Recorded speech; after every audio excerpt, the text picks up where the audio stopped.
సంగారెడ్డి పట్టణంలోని పాత బస్టాండ్ వద్ద బీజేపీ పట్టణ అధ్యక్షులు ద్వారకరవి ఆధ్వర్యంలో పార్టీ సభ్యత్వ నమోదు కార్యక్రమాన్ని ప్రారంభించారు.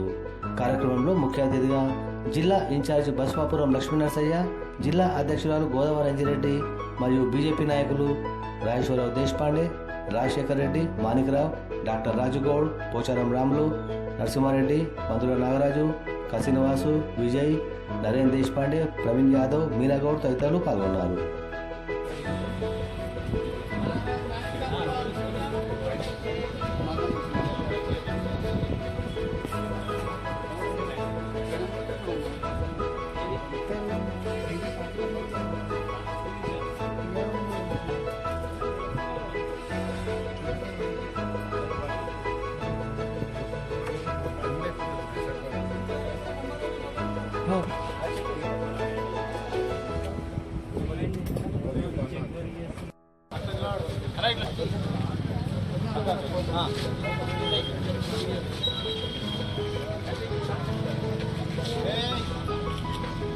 Okay okay